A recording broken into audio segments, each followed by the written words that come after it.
الايفنت بتاعنا او المفروض ده اول ايفنت لينا teaching ايفنت بس ان شاء الله هيبقى جزء من سلسله teaching و educational events ليها علاقه بالelectrophysiology and pacing. And I would like to welcome Dr. Paul. He's general manager in Abbott. Educational manager, and he's going to talk us about pacing and programming of pacemakers and high energy devices. Thank you very much. Thank you for the invite today. I work for Abbott in the UK and Ireland and Europe, looking after education for physicians and internal staff. So I've been here all week working with some of the local Abbott staff, doing some training with them, and so I'm pleased to be able to do this training with you. We will cover some of the fundamentals of pacing, and then start to get a bit more complicated. So we'll work through pacemakers, some of the physics of pacing, some of the programming for pacing as well. So we'll make up some fictional patients and talk about some of the functionality that we might want to use with these devices.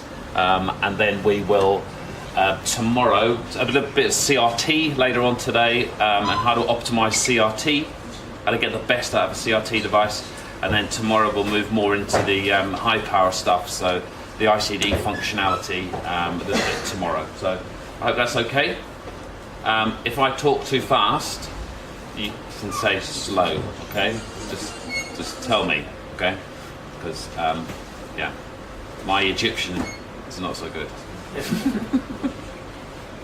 Okay. Use the mic also. I'll use the mic. Yes. So I'll use. That's the mic. Yeah, that's working out. Yeah, excellent. So we're going to start off with looking at some of the pacing physics. So we'll have a little look at the physics of pacing, and I'll try to relate it to real clinical things that happen. So not some abstract view of pacing. So what we may see with pacing leads, with devices, and trying to relate it to potential problems. So this is what we're going to look at, physics to begin with. We're going to look at current, what that means, what impedance means, and when something goes. A little bit about threshold and slew rate, and then some sensing aspects. And we'll try to do some troubleshooting as we go along. So I'll be asking you questions, and you tell me the answers. Yeah, that's okay. Yeah. We'll try to work out the answers. Okay. So the current in a pacemaker. Current is basically the measure of the quantity of flow of electrons within the circuit. And in pacemakers, we try to keep the current as low as possible. The more flow that we see, the more current that is flowing in a pacemaker system, the shorter the life of the battery. Okay, so it's like the column of water here. If we have a little bit of flow, current flow, this is the battery. The battery will last longer. If we open up the taps and we make the electrons flow at a very fast rate, the battery goes quite quickly, and we end up with a pacemaker that does not last long enough. Abbott devices, typically we can expect over 10 years longevity with an Abbott pacemaker, and one of the ways we can achieve that is by restricting, as we see later on, the amount of current flow that runs through these leads. And current, as you know, I'm sure you all know Ohm's law. Current is related to the voltage and to the resistance of the system. Okay, the voltage we can program. That's the amount of volts that we apply to the heart to cause capture. But the resistance is out of your control, out of a physician's control, really, and it is a function of the engineering of the lead. It's a function of the construction of the lead. So we try to create leads that have a very high impedance. We'll talk about that later on. So, and the way that we create high impedance leads is really it's all at the tip of the lead. All the technology is at the point of the tip of the lead where it contacts the myocardium. So one of the things that we try to do, or one of the things that we do in terms of construction of that tip, is we make that surface area very small. So, or the contact surface is tiny. I mean, you guys have put pacemaker leads in. You know how small the tip of the lead is. But we try to create a large surface area. So the point is small, but the surface area is large. And the way we create a large surface area on a small contact point is to break the surface of the electrode. So we crack the surface of the electrode. So if you get an electron microscope and you zoom in on the tip of electrode, it looks like a broken pavement. It has kind of spikes and cracks in it. And what that does for us, that creates a large surface area, which is good for capture, and it keeps the impedance high. And it also, importantly, creates another phenomena, which is low polarization. So polarization is the noise at the end of the lead, the electrical noise at the end of the lead. And we need that low. We need that low for certain aspects of our device technology. So the surface area is that lead tip is a lot of science, and almost all of the impedance of a pacemaker circuit is at the lead tip. Almost all of it. The impedance of the cable coming through the lead to the tip is approximately 50 ohms. So the rest of it, the rest of the 550 ohms is at the lead tip surface. That's where all of the impedance is created, okay? And when you guys put leads into the heart, you will get different impedances. We like higher. Higher is better because it creates the left-hand side phenomena, which improves the battery longevity, okay? So, you'll see here, medium current, high current, and very low current. And this really is what we're trying to create. This kind of phenomena here. So we'll have a look at a quick question. So you're at an implant. I'm sure many of you implant pacemakers or will be implanting pacemakers in the future. You're doing an implant, and the impedance of the Abbott, I'll put SEM, but the Abbott lead is 1,500 ohms. Is that normal? What do we think? No. Normal? Not normal. Too high?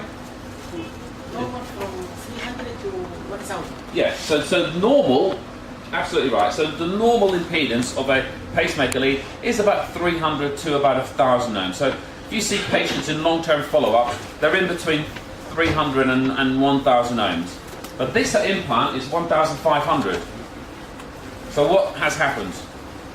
So there are some options. So number one, the doctor has broken it. Never. Doctors don't break leads, do they? I've never seen a doctor break a lead at an implant. This doesn't happen at an implant, okay? Doctors do not break leads at implant. They know what they're doing, okay? Even in the UK, they don't break leads at implant, even the stupid ones.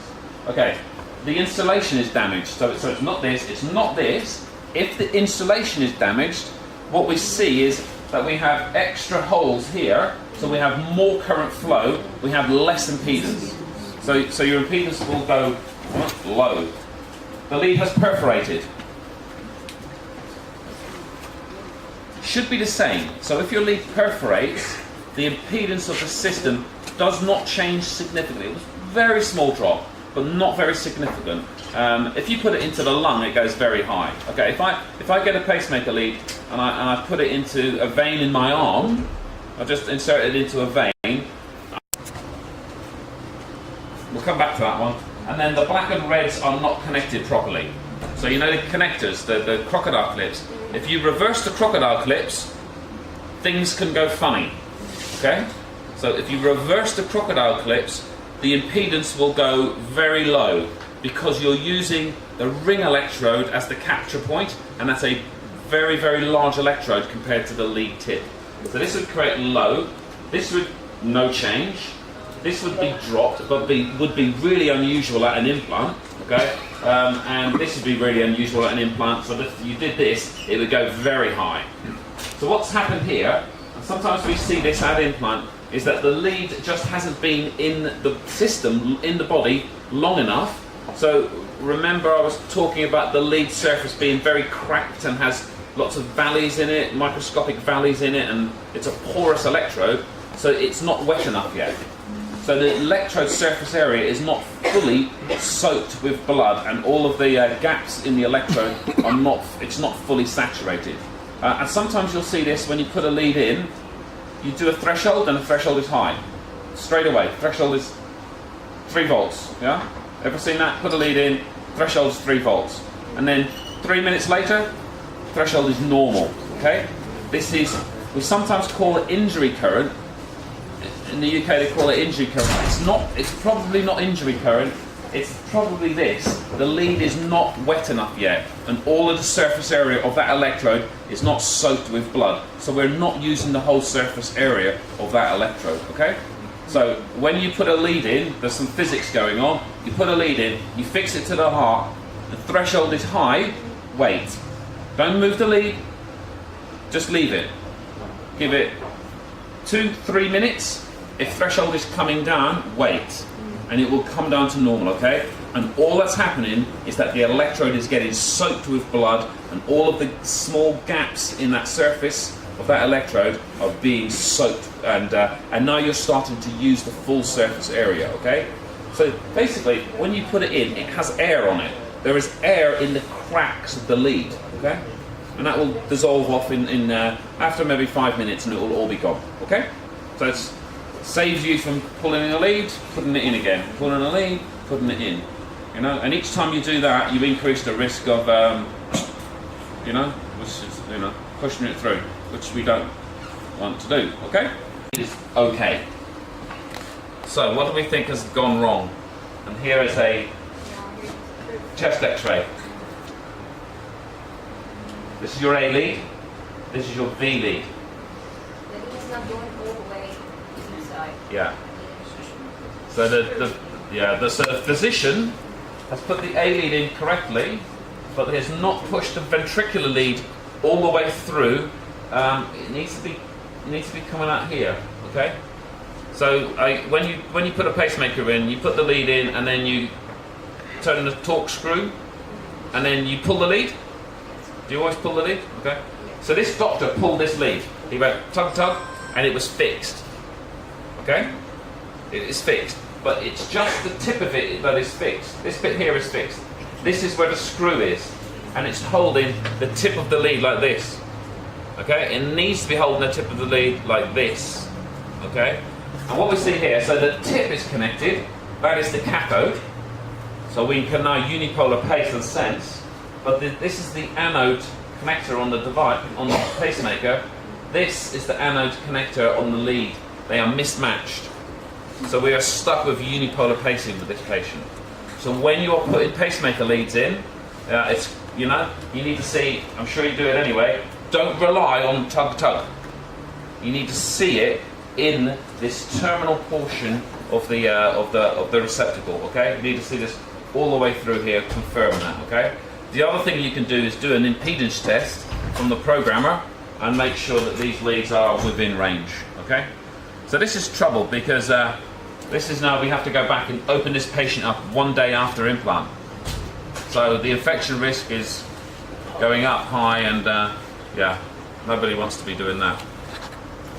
Okay. So things that affect impedance. This is an analysis of lead problems. Normal leads have normal impedances. They have normal thresholds. Lead displacement or exit block. So exit block is when the current cannot get out of a fibrous capsule at the end of the lead. Some patients develop this over time, and we'll have a look at some what that might display like. Impedance is typically normal. Okay, so even if the lead is in the SVC, the lead impedance will be within normal range.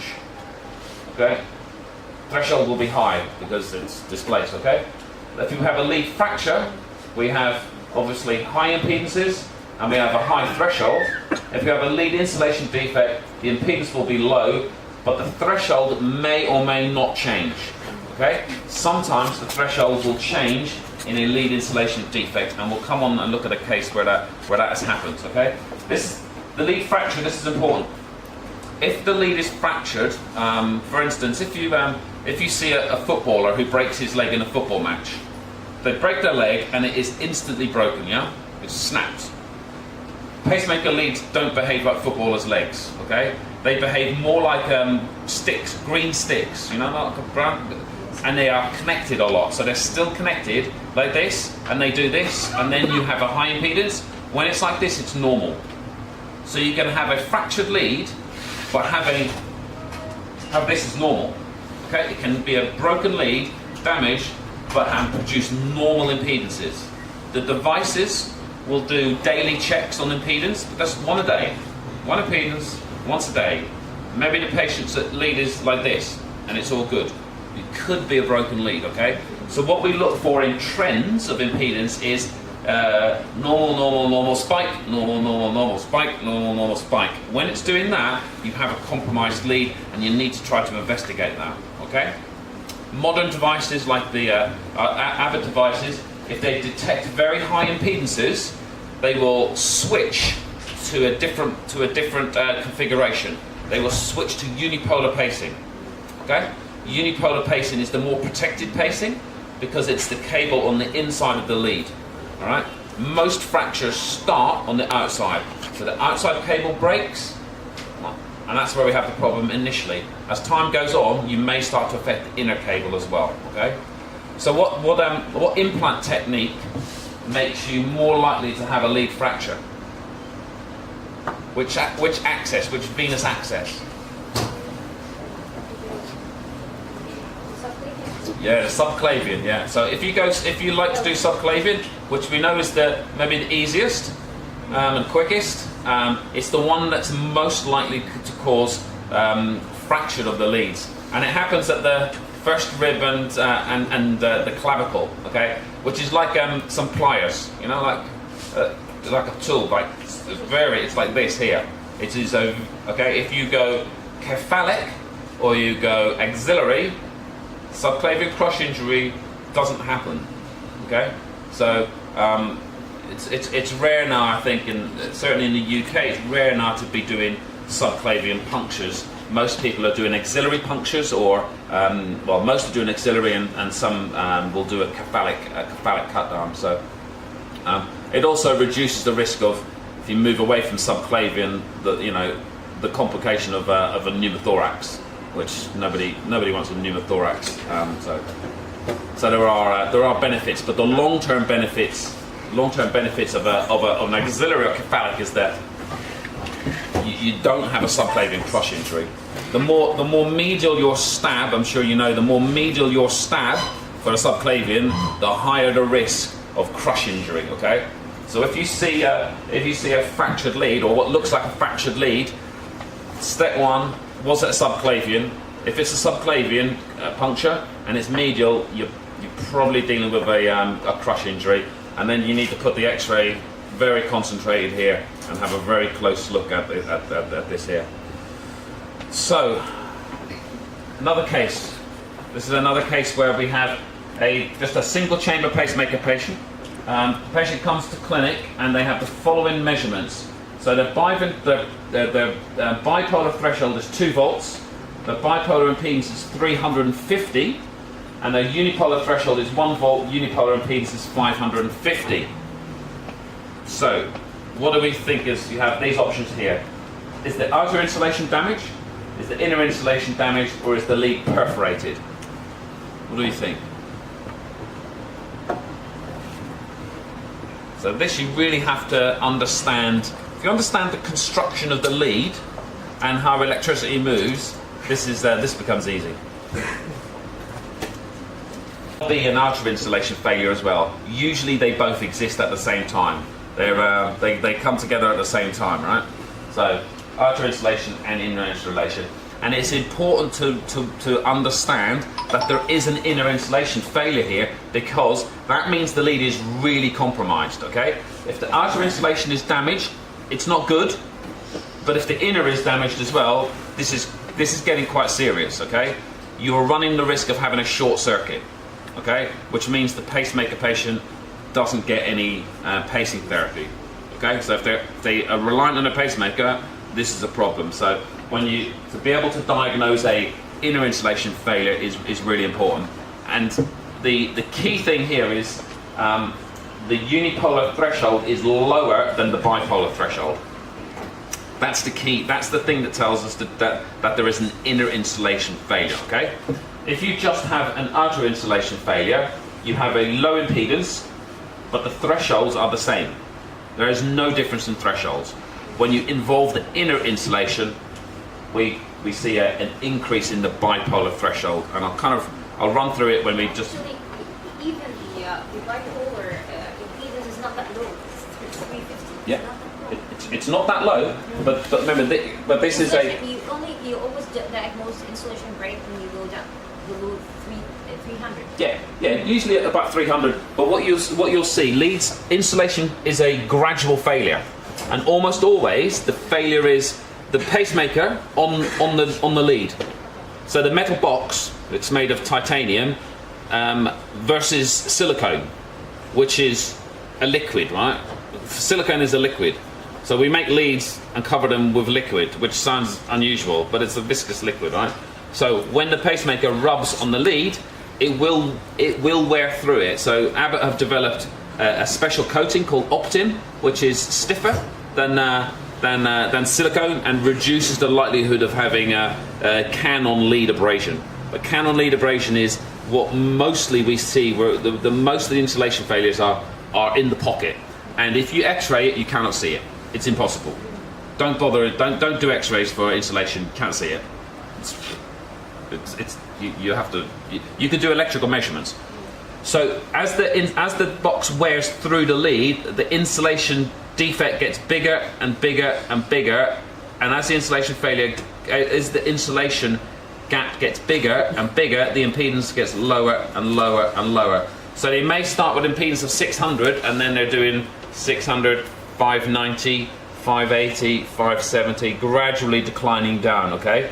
Typically, if you see between follow-ups, maybe a 6-month follow-up or a year follow-up, a 10 to 15 to 20% change in impedance, that is suggestive of an insulation, the start of an insulation failure, okay? You look to the trends of the It's the trend, absolutely. It's never a one-off measurement. It's a trend, and I'll show you how to get the trends when I open up the device. But you need to look at long-term trends and see what's going on. That's really key. One-off measurements, they mean nothing, right? It's like, I'm sure you do measurements in your patients, and it's a one-off measurement means nothing. You need to look at what's going back in history with that patient. So it's not the one-off. It's the trend.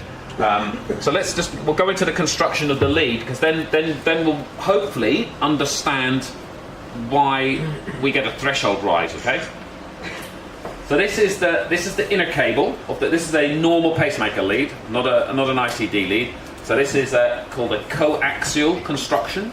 Okay. We have an inner cable. This runs to the tip of the lead. Right. So this is the cathode. So this is this inner cathode connector. Runs all the way to the tip from the battery. This is your inner insulation material. Typically this is made of silicone, usually. So a silicone could be polyurethane, but usually it's silicone. Then we have the outer cable. The outer cable runs to the ring electrode.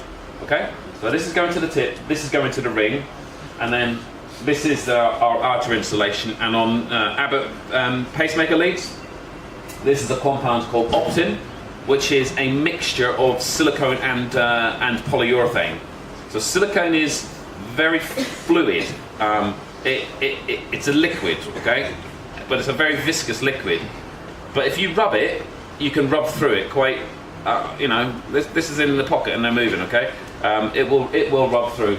But polyurethane is a much stiffer material. It's too stiff, okay? On its own, it's too stiff, mostly. Most doctors don't like using a polyurethane. If I give you a polyurethane lead, you'll be like, this feels too stiff. But if I give you a silicone lead, you're okay, this is nice and flexible. So we combine the two materials together to give this the protection from the polyurethane. Polyurethane is very abrasion resistant, but the flexibility of the silicone. So this is a copolymer. So we inject basically polyurethane into silicone. So when you have an outer insulation failure, this is worn through, usually here, right? So usually up in the pocket. So this gets worn, but we have to think about electricity, how electricity works, okay? The electricity, the current runs down this cable, so zooming down this cable, and it comes to the lead tip, comes out of the lead tip, and then comes back to the ring electrode, and then runs up this cable, okay? So down this, onto the ring, through the patient's blood and tissue, onto this here, and zooms back up to the pacemaker, okay? Because electricity is always wants to go home. It always wants to go home, and it's lazy. So it takes the easiest route. Okay. So here, 1 minute. Okay. So if we have an insulation failure here, the electricity is running down this cable. Okay. So at this point, this insulation doesn't affect the current. It runs down here, comes onto this electrode, and then starts to go from here back to the battery. But if there's a cut here, some of the electrons, some of the current comes out. Okay? So it shortcuts from here and it runs to the battery. So maybe if the insulation failure is here, the electrons come up and it's coming across, but it's still going up the cable. Okay? So some can squeeze through and that's the easy route. So it zooms across. So now we have a bigger surface area, so impedance goes down. Okay? But all of the current is going to the tip. Okay? All of the current. If we now have an inner insulation failure, electricity is running down the middle cable, and its goal, it has one goal, its goal is to get to this and go back to the battery. So if you imagine, if this is broken, this is deformed, this is broken down, the electricity, the current can jump from here onto this cable. And it will, because this is the easiest route, because the tip is high impedance. Going from here to here is low impedance, so it comes across. So we shortcut from here to here. And the size of this insulation failure, if this is a small insulation failure, only a small amount of current can come across. But you are losing current at the lead tip, okay? So that means it looks like your threshold is going up. It's not. You're just getting less current to the lead tip, okay? Does that make sense? If this gets really big, the threshold difference gets huge, okay? So in our patient, the threshold difference is not huge. That will get bigger. If the insulation continues to degrade, this will get bigger. If we start seeing 2 volts or 3 volt differences, you know, we have a major insulation failure going on, and we need to be really careful, okay? Because this could then short circuit, and all of the current can come down this cable and go to this and not go to the lead tip, and then you've got a patient who doesn't get pacing therapy, okay? How much of a difference in threshold that makes you suspect that there's an insulation break? More than one, but usually unipolar and bipolar thresholds are within half a volt. Yeah. So if it's more than half a volt, and I'm starting to see some impedance changes, then I would be suspicious. Yeah, and monitor it, the trends and stuff. So the fix, how can we, let's say this patient is 90 years old, very old patient, very old lead, you know, a very thin, very thin patient. The battery's got maybe 5 years left. What do you want to do? Do you want to put your hands up if you want to go and put a new lead in this very thin 90-year-old patient? No one wants to go in, because these are the sort of patients where you get your subclavian, you know, you get your pneumothoraxes or an infection, and you know that might kill that patient. Okay, that's the patient might be compromised. So the fix you can use as a temporary fix. We can make the pacemaker unipolar. Yeah, we pace unipolar. That fixes it, okay? And that can maybe last that patient forever until they die of old age or whatever they die of, okay? So you can potentially go unipolar. Remember, what unipolar does is it only uses this cable. This cable has an impedance of infinity. Okay? So for the electricity to go from here to here, it would have to, it can't, it's too hard. It's too hard for electricity. It's like, well, it's too hard, I can't do this. So we would run down this cable here, through the lead tip, and then pass through the patient's body to the can. Okay?